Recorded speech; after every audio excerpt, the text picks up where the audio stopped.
తెలంగాణ ఛత్తీస్గఢ్ సరిహద్దు ప్రాంతంలోని కర్రెగుట్టలో 9వ రోజు సర్చ్ ఆపరేషన్ కగార్ కొనసాగుతుంది. బీజాపూర్ జిల్లాలోని నీలం సెరాయి జలపాతం, దోబై గుహల చుట్టూ మావోయిస్టుల కోసం భద్రతా బలగాలు సోదాలు చేస్తున్నాయి. కర్రెగుట్ట కొండకు సమీపంలోని దోబై కొండను స్వాధీనం చేసుకున్నాయి బలగాలు. నీలం సారాయి కొండను స్వాధీనం చేసుకున్న తర్వాత దోబై కొండను స్వాధీనం చేసుకున్నారు. ఇక భద్రతా బలగాలు వైమానిక దళం హెలికాప్టర్ నుంచి దోబై కొండపైకి దిగాయి. కర్రెగుట్టలో మావోయిస్టుల పెద్ద నాయకులు ఉండొచ్చని అనుమానిస్తున్నారు అధికారులు. ఇక ఇదే విషయానికి సంబంధించిన మరిన్ని డీటెయిల్స్ కృష్ణమోహన్ లైవ్ లో అందిస్తారు. కృష్ణమోహన్, కర్రెగుట్టలో ఆపరేషన్ కగార్ అప్డేట్స్ ఏంటి? జ్యోతి, ఈ కర్రెగుట్టల బచావో ఆపరేషన్ ఇదైతే ఒక కీలక దశకు చేరుకుందని చెప్పొచ్చు. 9వ రోజు ఆపరేషన్లో భాగంగా మావోయిస్టులకు అత్యంత కీలకమైనటువంటి 2 గుట్టలను స్వాధీనం చేసుకున్నారు. ఇది ఛత్తీస్గఢ్ బీజాపూర్ జిల్లాలో ఉన్నటువంటి నంబి గ్రామానికి ఇది 10 కిలోమీటర్ల దూరంలో ఉంటుంది. ఇది కూడా ఇక్కడ police base camp, Belgaum police camp ఉంటుంది. ఇక్కడ బెల్గంకి సంబంధించి అక్కడి నుంచి 10 కిలోమీటర్ల దూరంలోనే ఈ 2 కొండలు ఉంటాయి. దీనికి పక్కకే కీలకమైనటువంటి కర్రెగుట్ట ఉంటుంది. ప్రస్తుతం ఈ 2 కొండలు కూడా, అందులోనూ దూబిపడి, ఇది తెలుగులో అంటే మన వైపు ఉన్నటువంటి తెలంగాణ వైపు ఉన్న వాళ్ళు ఆ కొండను బండల గుట్టగా పిలుస్తారు. అదేవిధంగా నీలం సరాయును మన వైపు ఉన్న వాళ్ళు మాత్రం నీలం జలపాతంగా పిలుస్తారు. ఈ 2 గుట్టలు కూడా మావోయిస్టులకు అత్యంత కీలకమైనవి అని చెప్పుకోవచ్చు. ఈ 2 గుట్టలను కూడా ప్రస్తుతం కేంద్ర బలగాలు స్వాధీనం చేసుకున్నాయి. ఇక్కడికి దాదాపు 300 మంది సైనికులను వైమానిక హెలికాప్టర్, ఆర్మీ హెలికాప్టర్లలో ఇక్కడికి దిగారు. ఇక్కడ మన జాతీయ జెండాను కూడా సైనికులు పట్టుకొని తిరుగుతున్నటువంటి విజువల్స్ కూడా బయటకు వచ్చాయి. ఈ 2 కొండలకు సంబంధించి కూడా చూస్తే ఇక్కడ వాటర్ సోర్స్ ఎక్కువగా ఉంటుంది, జలపాతం ఉండడం వల్ల. తర్వాత ఈ కొండ పైన భాగం కూడా మైదాన ప్రాంతం చాలా ఎక్కువగా ఉంటుంది. ఎత్తైన కొండలు, ఎత్తైన కొండ పైనటువంటి దగ్గర కూడా మైదాన ప్రాంతం, అదేవిధంగా సహజమైనటువంటి గుహలు ఉంటాయి. ఇవన్నీ కూడా మావోయిస్టులకు బంకర్లుగా ఉపయోగపడుతున్నాయి. దీని పక్క నుంచి వెళ్తేనే కొద్ది దూరంలోనే ఈ కర్రెగుట్టలు ఉంటున్నాయి. దాదాపుగా ఈ 3 గుట్టలను కూడా కర్రెగుట్టల సముదాయంగానే స్థానికంగా పిలుస్తారు. కానీ స్థానికంగా ఉన్నప్పుడు ఒక్కొక్క గుట్టకు ఒక్కొక్క పేరుగా పిలుస్తారు కాబట్టి అందులోనూ ఒక్క గుట్టకు సంబంధించి దూబిబడి, అదే దాన్ని బండల గుట్టగా కూడా, నీలం సరాయు, ఇది నీలం జలపాతంగా ఇక మనం స్థానికులు పిలుస్తుంటారు. ఈ 2 గుట్టలు కూడా కర్రెగుట్టకు అంతర్భాగంగానే మనం చెప్పుకోవచ్చు. ఇక్కడనే మావోయిస్టులు షెల్టర్ తీసుకోవడం అనేది ఎక్కువగా జరుగుతుందనేది ఇప్పుడు అక్కడ జరిగినటువంటి ఆధారంగా చెప్తున్నారు. ఎందుకంటే ఈ గుట్టలపైనే సహజంగా నీటి వసతి ఎక్కువగా ఉంటుంది. సేమ్ టైంలో ఎక్కువ మంది సేఫ్ అయిన జోన్లో ఉండడం, సహజమైనటువంటి గృహాలు వాళ్ళకు బంకర్లుగా ఉపయోగపడడం, తర్వాత ఇతర ఆహారాలకు కావచ్చు, లేదా ఎక్కువ మంది ఇక్కడ షెల్టర్ ఉండడానికి కానీ అవకాశాలు ఉన్నాయి. తర్వాత ఈ గుట్ట పైకి రావడానికి కూడా చాలా కష్టతరమైనటువంటి, శత్రు దుర్భేద్యమైనటువంటి ప్రాంతాలుగా ఈ 2 గుట్టలు చూస్తారు. ఈ రెండింటికంటే అత్యంత కీలకమైన శత్రు దుర్భేద్యంగా ఈ కర్రెగుట్టలు చూస్తాయి. ఈ 2 గుట్టలను దాటితే మాత్రమే కర్రెగుట్టకు చేరుకోవడానికి అవకాశం ఉండేది. అందులో అలాంటి కీలకమైనటువంటి ఈ 2 గుట్టలను కూడా ప్రస్తుతం ఇటు సిఆర్పిఎఫ్ బలగాలు కావచ్చు, అదేవిధంగా కోబ్రా దళాలు, బస్తర్ ఫైటర్స్ కావచ్చు, వీళ్ళంతా కూడా చేరుకున్నారు. ప్రస్తుతం అయితే 300 మంది సైనికులను అక్కడికి చేరుకున్నారు.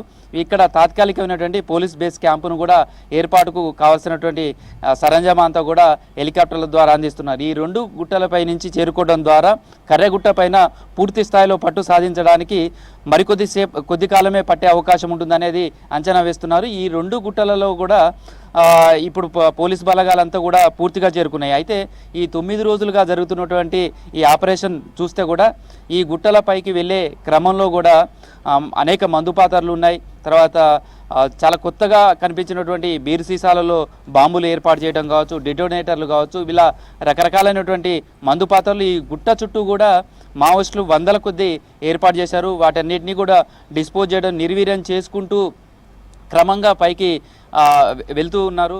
ఇందులో భాగంగానే ఈ 2 గుట్టలనైతే ప్రస్తుతం తమ ఆధీనంలోకి కేంద్ర బలగాలు తీసుకొచ్చుకున్నాయని చెప్పుకోవచ్చు. మొత్తంగా ఈ కర్రెగుట్ట బచావో సంబంధించి ఆపరేషన్ కగార్లో భాగంగా అత్యంత కీలకమైనటువంటి దశకు చేరుకున్నది అనేది చెప్తున్నారు. ఇప్పటివరకు ఈ 2 గుట్టలు కూడా మావోయిస్టుల ఆధీనంలోనే ఉన్నాయి. కర్రెగుట్టకు సంబంధించి కూడా ప్రస్తుతం అయితే ఈ ఆపరేషన్ మొత్తం కూడా ఛత్తీస్గఢ్ బీజాపూర్కు సమీపంలో ఉన్నటువంటి దగ్గరనే ఇదంతా కూడా కొనసాగుతుంది. ఈ గుట్టలపైకి సైనికులు చేరుకోవడం, తర్వాత ఇక్కడ పోలీస్ బేస్ క్యాంపు ఏర్పాటు చేసుకోవడానికి కూడా చాలా అనుకూలమైనటువంటి ప్రాంతంగా చెప్తున్నారు. ప్రధానంగా కర్రెగుట్ట పైన కావచ్చు, లేదా ఈ 2 గుట్టలను టార్గెట్గానే ఇప్పటివరకు కేంద్ర బలగాలన్నీ కూడా ముందుకు వెళ్ళాయి. ఇక్కడ 10,000 మందితోటి పోలీస్ బేస్ క్యాంప్ ఏర్పాటు చేయాలని ఈ ఆపరేషన్ మొదట్లోనే కేంద్ర బలగాలు భావించాయి. అందులో భాగంగానే హెలికాప్టర్ల ద్వారా బాంబులు వేయటం కావచ్చు, లేదా ఫైరింగ్ చేయటం కావచ్చు, లేదా నేత్ర డ్రోన్ కెమెరాలను వాడారు. ఈ డ్రోన్ కెమెరాల ద్వారా నైట్ విజన్ను కూడా చూసుకోగలిగారు. ఎక్కడైతే మావోయిస్టుల కదలికలు ఉన్నాయో వాటిని శాటిలైట్ పిక్చర్స్ ద్వారా గుర్తించడం, తర్వాత అక్కడికి కేంద్ర బలగాలంతా కూడా ఆపరేషన్ చేసుకుంటూ వెళ్ళారు. అయితే ప్రస్తుతం ఈ 2 గుట్టలపైన కూడా ఎవరు మావోయిస్టులకు సంబంధించినటువంటి జాడ మాత్రం దొరకలేదనేది తెలుస్తుంది.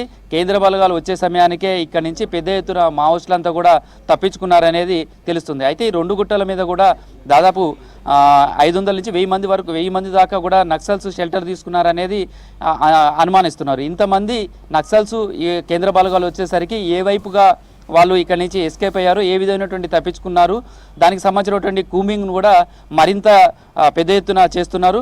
కర్రెగుట్ట టార్గెట్గా కూడా కేంద్ర బలగాలు కదులుతున్నాయి. సేమ్ టైంలో ఈ 2 గుట్టలపై నుంచి కూడా ఎస్కేప్ అయినటువంటి నక్సల్స్ ఏ వైపుగా వెళ్ళారు అనే దానికి సంబంధించి కూడా కూంబింగ్ జరుగుతుంది. దానికోసం కూడా హెలికాప్టర్లను ఉపయోగించడం, అదేవిధంగా ఈ నేత్ర అనే పేరుతో ఉన్నటువంటి డ్రోన్ కెమెరాలు, ఇవి అత్యంత అధునాతమైనటువంటి కెమెరాలు. నైట్ విజన్తో పాటు అంటే చాలా ఎత్తు నుంచి కూడా కింద చిన్న చిన్న కదలికలను కూడా పసిగట్టడానికి అవకాశం ఉంటుంది అని చెప్తున్నారు. దాని ఆధారంగానే ఈ 2 గుట్టలపైన ఉన్నటువంటి వాటిని కీలకంగా చేరుకోవడానికి ఆపరేషన్ సక్సెస్ఫుల్గా ఈ గుట్టలపై చేరుకోవడానికి కూడా వాటిని ఉపయోగించుకోవడంలో చాలా పెద్ద పాత్ర ఉన్నది అనేది కూడా కేంద్ర బలగాలు చెప్తున్నాయి. ఇప్పటివరకు అయితే భీకరమైనటువంటి కాల్పులు జరగడం కావచ్చు, సౌండ్స్ కావచ్చు, లేదా ఎక్స్ప్లోజర్ పేలుళ్లకు సంబంధించినటువంటి శబ్దాలు కావచ్చు, ఇవన్నీ కూడా చుట్టుపక్కల గ్రామాలకు వినిపిస్తున్నాయి. ఆ గ్రామాలకు చుట్టుపక్కల ఇటు ఛత్తీస్గఢ్ వైపు కావచ్చు, ఇటు వాజేడు, వెంకటాపూర్, తెలంగాణ వైపు ఉన్నటువంటి గ్రామాలు కావచ్చు, ఏవి కూడా ఆ గుట్టల వైపు అయితే వెళ్ళనివ్వట్లేదు. కానీ ఇంత పెద్ద ఎత్తున కాల్పులు కావచ్చు, లేదా ఫైరింగ్ సంబంధించినటువంటి ఎక్స్ప్లోజివ్ బాంబుల శబ్దాలు కావచ్చు, ఇవన్నీ జరిగినా ఇప్పటి వరకు అక్కడ మొన్న ప్రకటించినటువంటి 3 మహిళా నక్సల్స్ మినహా ఇప్పటి వరకు అయితే ఈ కాల్పులలో ఎవరికైనా ప్రాణ నష్టం కానీ, మావోయిస్టుల పార్టీ వైపు కానీ, లేదా గాయపడడం కానీ, లేకపోతే వాళ్ళకి సంబంధించినటువంటి ఇంకా ఎలాంటి వివరాలు అయితే రాలేదు. కేవలం ఫైరింగ్ సంబంధించినటువంటి శబ్దాలు మాత్రం వినిపిస్తున్నాయి. ఈ ఆపరేషన్లో హెలికాప్టర్లు కూడా చాలా కీలకంగా వ్యవహరిస్తున్నాయని చెప్పచ్చు. ఏమాత్రం శాటిలైట్ పిక్చర్ల ద్వారా ఎక్కడైనా కదలికలు ఉన్న చోట హెలికాప్టర్ల ద్వారానే ఫైరింగ్ చేస్తున్నారు. మొత్తంగా చూస్తే కర్రెగుట్ట ఆపరేషన్ అయితే 9వ రోజు కొనసాగుతుంది. మనకు ఇటు తెలంగాణ వైపు చూస్తే కూడా సేమ్ అదే విధమైనటువంటి గుట్టలు ఉంటాయి. ఇక్కడ కూడా తడపల గుట్ట, చెలిమెల గుట్ట, దాని పక్కనే ఉన్నటువంటి కర్రెగుట్టలు ఒకవైపు ఉంటాయి. ఇంకోవైపు చూస్తే చెలిమెల గుట్టలు, ధోలీ గుట్టలు, ఈ రెండింటి దాటితే కర్రెగుట్టలు ఉంటాయి.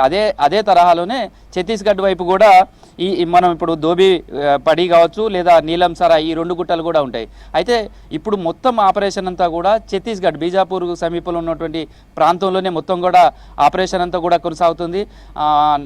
ఇక్కడ హిడ్మాకు సంబంధించినటువంటి కదలికలు ఉన్నాయనేదే ప్రధాన ఆయన టార్గెట్గానే ఆపరేషన్ కొనసాగుతుంది. అయితే ఈ 2 గుట్టలపైన పెద్ద ఎత్తున మావోయిస్టులు ఉన్నారని భావించి ఇప్పటివరకు చేరుకున్నప్పటికీ ఇక్కడ మావోయిస్టులకు సంబంధించినటువంటి ఎవరు చిక్కలేదు, ఎవరు కూడా దొరకలేదు అనేది చెప్తున్నారు.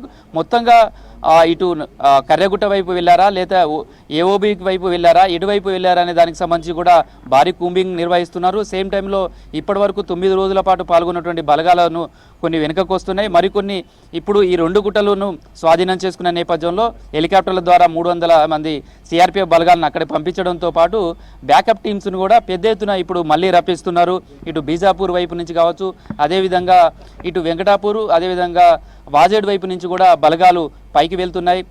బేస్ క్యాంపుకు అవసరమైనటువంటి సరంజామా అంతా కూడా ప్రస్తుతం అయితే కార్గో లాంటి పెద్ద వెహికల్స్లలో ఇటు వెంకటాపూర్ వైపు వస్తున్నాయి. అక్కడి నుంచి హెలికాప్టర్ల ద్వారా ఆ గుట్టల వైపు తీసుకువెళ్తున్నారు. మొత్తంగా 9వ రోజు మాత్రం ఈ 2 గుట్టలను సైనికులు స్వాధీనం చేసుకోవడం ఒక కీలకమైనటువంటి పరిణామంగా చెప్పుకోవచ్చు. ఇదే తరహాలో కర్రెగుట్టల టార్గెట్గా కేంద్ర బలగాలన్నీ కూడా ముందుకు సాగుతున్నాయి.